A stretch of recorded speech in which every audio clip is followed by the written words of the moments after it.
satu. Ya, saya sedikit juga boleh menyampaikan permohonan dari kami di Subdit Penyuluh Agama Islam.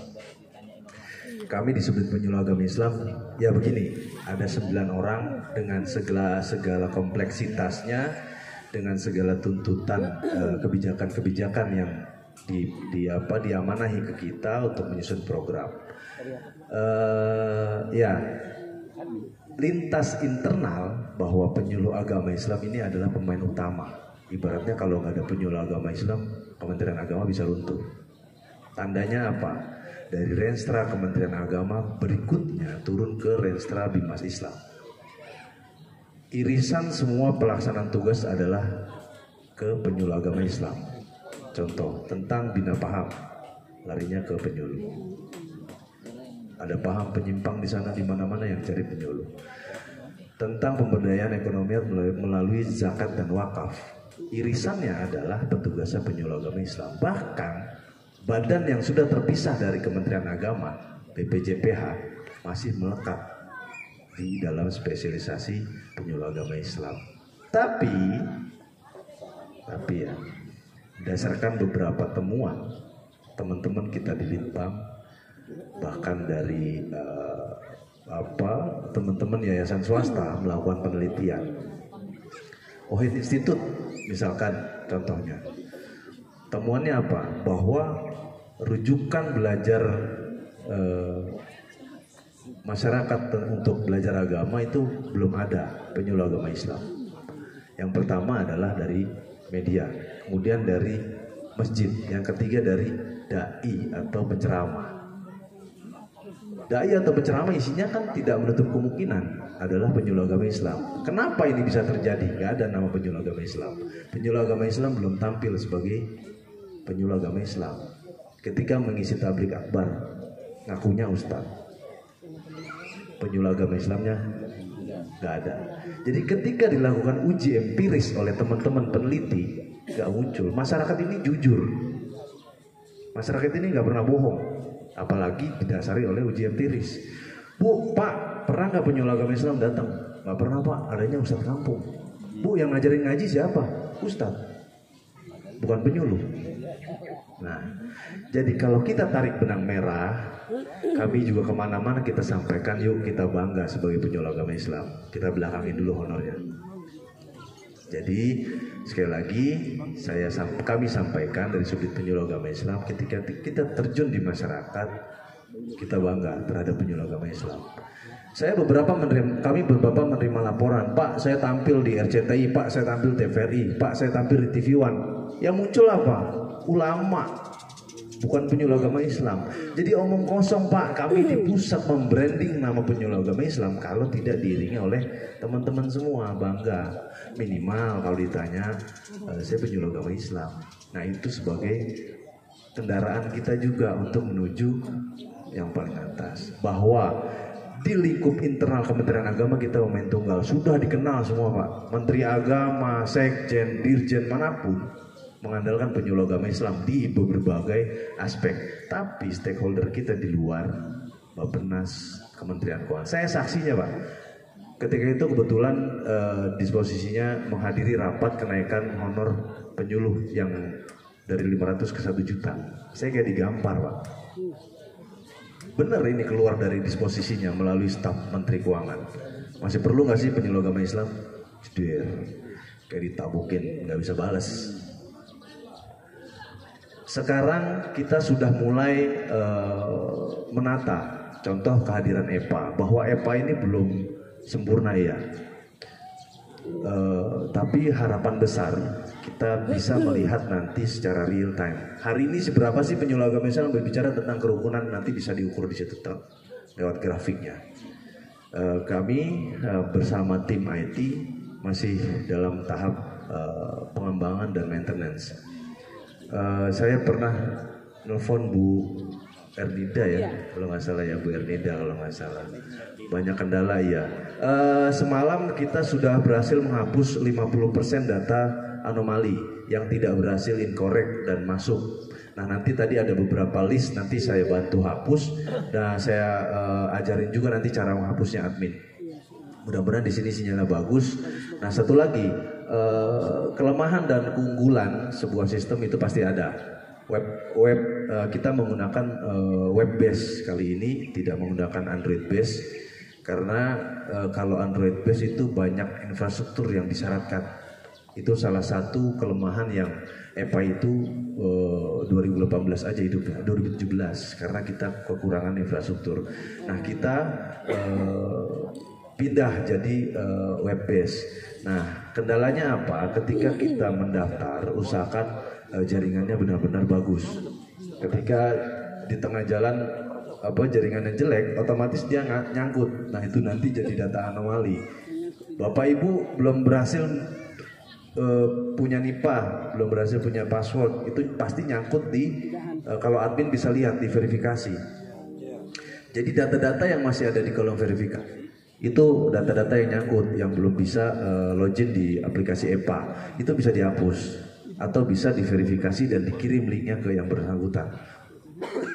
Nah, gimana yang statusnya salah, PNS dan non PNS, mungkin sambil ngisi itu kali ya, atau sambil mikirin angsuran yang belum siap-siap kata Pak Ketua tadi, jadi salah klik. Nah, itu nanti dihapus. Tadi ada beberapa case, nanti coba saya hapus dan coba saya kasih biar lihat. Nanti saya pakai akun admin salah satu aja yang banyak. Tadi saya lihat dari Kabupaten di Serdang ya. Ada beberapa juga siluman yang bukan penyuluh tapi masuk datanya. Nanti gampang itu dihapus saja. Terus Pak, mulai kapan melakukan pelaporan? Mulai Desember boleh. Ini web base ini bisa berlaku mundur. Jadi jangan khawatir Pak, lagi ngisi ternyata sinyalnya nggak bagus. Ya udah, nanti difoto aja dulu, kemudian materinya disimpan. Ada ketemu sinyal bagus ya langsung diupload aja. Misalkan hari ini mengisi, tapi baru besok bisa diisi ya nggak apa-apa. Karena web base itu keunggulan itu. Nanti kan tinggal diklik aja tanggalnya. Ada tanggal kapan kita mainnya, kapan kita melakukan bimbingan penyuluhan. Nah Pak, laporan bimbingan penyuluhan aja yang bisa dilaporin? Enggak. Misalkan koordinasi dengan pihak kabupaten, kota atau Pemda gitu ya, diajak rapat, isi di laporan lainnya. Laporan lainnya belum ada verifikasi, nanti kita tambahkan verifikasinya. Jadi ya gampang Pak, itu nanti tinggal kita query di table yang kita punya di database. Jadi lakukan aja dulu laporan, nanti tugas IT, tugas kami di pusat untuk mendorong. Nah, formatnya masih sederhana. Cuma kelompok sasaran berapa, kelompok binaan berapa, jamaah berapa, nanti kita tambahkan di sebelahnya bukti fotonya. Jadi terus juga belum ada di bawahnya mengetahui atasan langsung. Ya, kemarin belum ada, nanti kita tambahkan. Jadi itu fungsinya apa?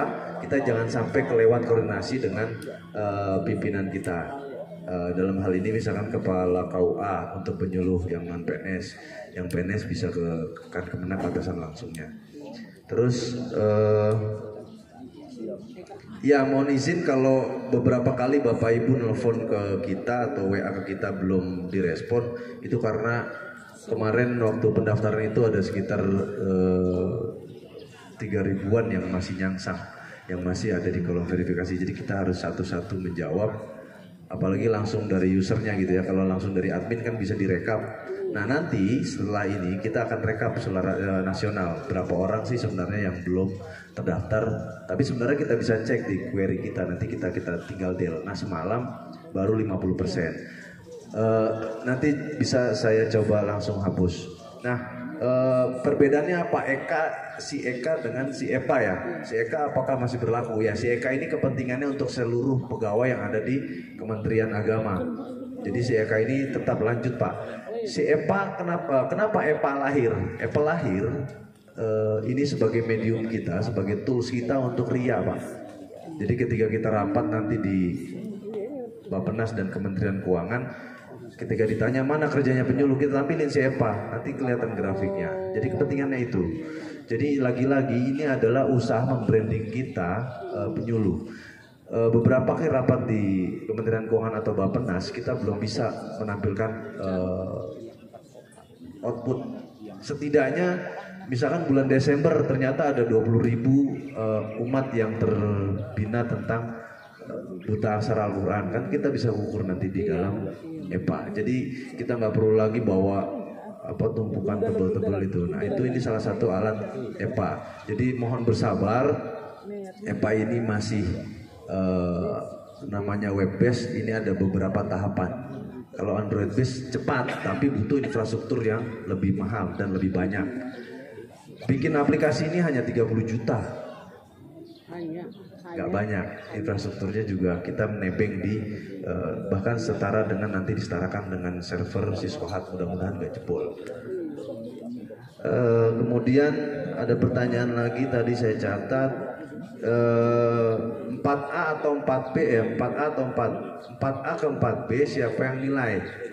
Ya, usulan Dupak dari Kemenang Kabupaten Kota nanti diusul lagi melalui Kanwil, baru masuk draftnya ke Biro Kepegawaian. Jadi gitu ya prosesnya, Biro Kepegawaian baru masuk ke Subdit Penyuluh untuk menghitung paknya.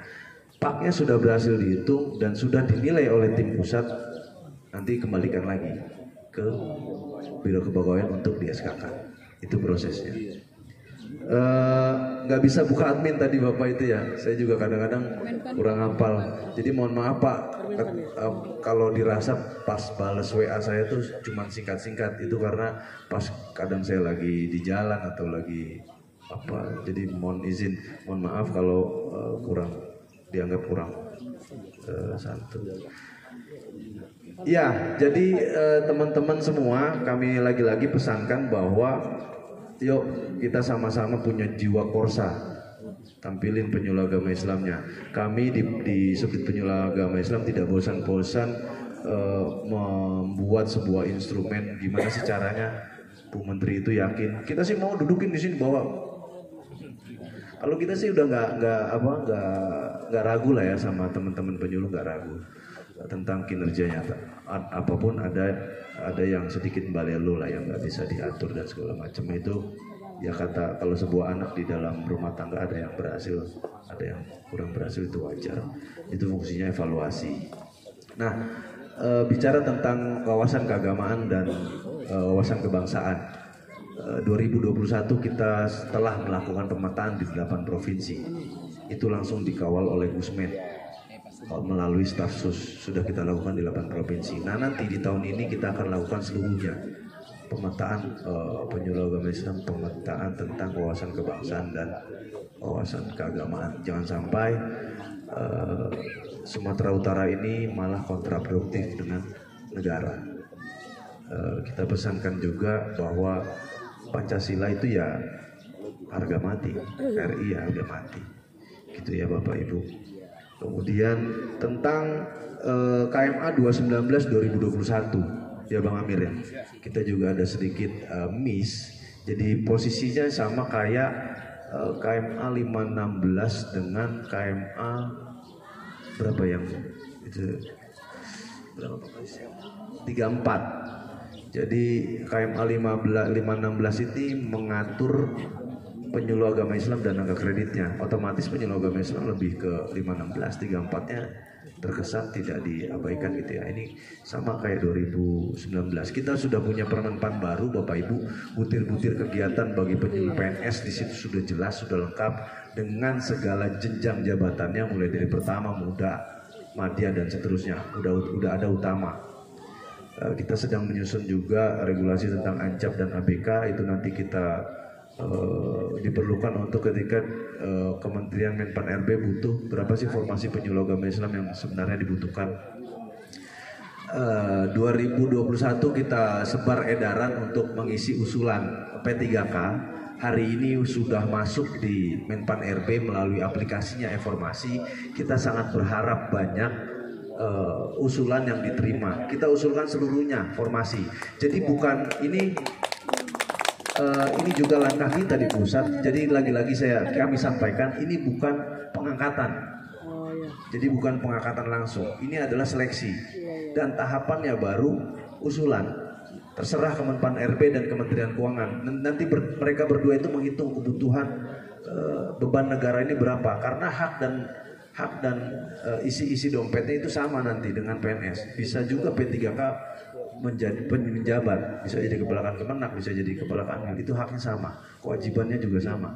Yang membedakan adalah tidak ada uang pensiun. Tapi lagi-lagi ini sudah kita sampaikan suratnya melalui Biro Kepegawaian ke Menpan RB. Kita tinggal terus berkinerja, terus berdoa juga. Mudah-mudahan ya setidaknya kalau 45.000 tidak bisa di semua usulan diterima, ya setidaknya 20.000 lah ya. Itu kan nanti usulannya sudah sampai di tingkat KUA. Kami usulkan P3K itu formasinya sampai tingkat KUA. Di informasi itu sudah bunyi. Jadi nanti kita tidak punya kepentingan apa-apa di pusat. Kita sudah serahkan semua ke stakeholder yang berkepentingan dan lebih punya analisa lain. Dilihat di luar Kementerian Agama. Tugas kita di Subdit Penyuluh adalah mengusulkan angka, bukan mengusulkan nama. Jadi Pak, gimana yang pendidikannya yang tarbiyah? Ini sudah pesan Menpan RB nomor 9 2021, bukan tawaran. Jadi sarjana di luar kependidikan. Jadi bukan maunya Subdit Penyuluh Agama Islam. Mohon izin, ini sudah pesan dari regulasi. Karena kita ingin membedakan. Kita tidak lagi ingin kecolongan. P3K ini sama kayak nasibnya PNS. Maksudnya bukan kecolongan tadi yang Bapak bilang tadi ya. Jadi ada double job segala macam. Itu nanti pasti akan menimbulkan permasalahan di ujungnya nanti. P3K ini kan haknya sudah sama. Makanya acuannya adalah terhadap Permenpan RB 2021 nomor 9. Butir-butir kegiatannya sama, jenjangnya sama. Pertama, muda, madya, dan ahli utama itu sama. Hak dan kewajibannya sama. Jadi makanya kenapa kita langsung mengacu ke Permenpan 9 2021. Jadi bukan kata Bang Amir, bukan kata Pak Subdit, Pak Zamroni, bukan kata saya, bukan kata Pak Faiz, ini kata regulasi. Apalagi ya catatannya tadi? Ya, ada pertanyaan majelis yayasan kelompok itu apa bedanya? Beda nama aja. Jadi di beberapa wilayah ada penyuluh agama Islam. Ini kan karena kita membuat EPA ini di tengah perjalanan. Penyuluh agama Islam sudah punya binaan majelis taklim, sudah punya binaan yayasan, sudah punya binaan kelompok-kelompok anak terlantar, kelompok-kelompok yang ada di lapas, kelompok-kelompok binaan khusus itu di situ, Pak. Jadi yang belum majelis taklim, yang belum binaan penyuluh dan bunyinya tentang kelompok, ya di situ. Jadi gimana cara mengisi laporan harian? Diinput dulu kelompok sasaran umum dan khususnya. Jadi mudah-mudahan teman-teman sudah bisa membedakan ya kelompok sasaran umum dan kelompok sasaran khusus. Jadi kelompok sasaran umum itu ya majelis taklim, kelompok pengajian. Kelompok sasaran khusus apa? Kelompok sasaran khusus yang tidak yang penanganan khusus. Contohnya apa? Teman-teman kita di lapas, jangan lupa kita sudah punya MOU dengan Kemham. Kita punya kewajiban membina teman-teman kita di lapas. Di Nunukan pernah berkunjung, bahkan sampai proses lahiran warga binaan itu dibantu oleh penyuluh. Jadi begitu dahsyatnya tugas penyuluh agama Islam. Kami di pusat sudah tidak meragukan lagi memang tugas-tugas. Cuman kadang-kadang sifat riak kita belum muncul. Gak apa-apa. Iya, jadi mulai sekarang kami Subdit Penyuluh Agama Islam menantang kesombongan Bapak Ibu, ekspos semuanya. Kita punya namanya Mas Firman ya. Kalau untuk ekspos itu bisa ke Mas Firman. Saya pikir Mas Firman ini sudah sangat familiar di seluruh Indonesia. Dia adalah teman dari wartawan yang membantu kita ekspos khusus di Direktorat Penerangan Agama Islam, terutama penyuluh agama Islam. Sudah tersebar kontaknya kemana-mana. Kemudian ya sebelum mengisi laporan harian diisi dulu majelis taklimnya apa, nanti setelah klik laporan harian secara otomatis dia muncul. Majelis taklimnya ada muncul, jadi jangan diinput manual. Jadi input dulu di data profil. Pak, gimana yang kesalahan NIP? Karena itu critical field, itu di hold dulu saja. Yang bisa diedit sekarang adalah optional field. Optional field apa aja? Nama, kemudian tempat tugas. Pak, gimana belum? Kadang-kadang bisa, kadang-kadang enggak. Itu masih sambil maintain, Bu. Ada laporan dari user atau admin, yang bisa sambil dikerjain di jalan itu pasti lagi dikerjain. Jadi bersabar. Jadi saya kemarin pas lagi dari tanggal 8 sampai 22 ada sekitar 300 orang WA dalam berharian yang sama. Itu sambil ngerjain sama tim IT, kita kasih input itu sambil dikerjain. Nah hari ini teman-teman yang tidak bisa terdaftar nanti saya bantu hapus langsung, tapi jangan hari ini juga mendaftar. Jadi ada jeda besok, pengalaman teman-teman di admin lain hari besoknya baru bisa yang input. Pak nanti kalau nggak bisa lagi, ya nanti kita list, kita bantu. Nggak akan, jadi jangan khawatir yang belum mendaftar kita tidak akan tertinggal karena laporannya bisa mundur. Jadi difilekan saja dulu hari ini kita melakukan bimbingan apa, difilekan saja dulu. Pak kenapa masih manual ya itu tadi. Dari laporan rekap itu nanti kita download, kita tetap ada tanda tangan atasan langsung. Jadi kita dibantu oleh EPA satu, kita bantu branding ketika kita rapat di stakeholder lain. Kemudian yang kedua kita terbantu tidak lagi mengingat-ingat sebenarnya, tinggal download saja. Begitu pula di admin provinsi dibantu untuk pendataan. Ternyata sebenarnya EPA ini juga seleksi alam sebenarnya memang benar. Jadi ada teman-teman penyuluh agama Islam yang tidak taat administratif itu nanti secara otomatis seleksi alam. Bahkan kita akan kencangkan Pak. Tadi kita ditantang sama Pak Armansyah, kencangin dong regulasinya. Nanti kita kencangin Pak Insya Allah. Orang teman-teman yang tidak melakukan laporan di EPA tidak bisa dibayarkan honornya. Tapi lagi-lagi nanti menunggu juknis. Nah, gimana Pak, bisa nggak dikencangin lagi? Kan di Kepdirjen 298 2017 kita hanya mewajibkan 2 bimbingan ya. Ini kita masih juga pesan Pak Dirjen, jangan dikasih beban banyak-banyak. 1 juta ntar malah jadi beban.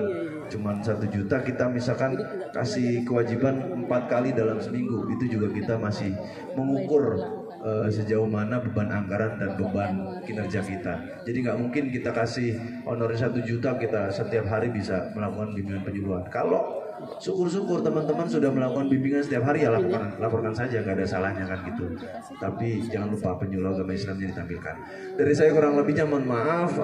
Saya Alif Purwoko, saya marbot di Subdit Penyuluh Agama Islam. Perkenalkan kalau yang belum mengenal saya, kurang lebihnya mohon maaf. Wallahul muwaffiq ila aqwamit thoriq. Assalamualaikum warahmatullahi wabarakatuh. Waalaikumsalam warahmatullahi wabarakatuh.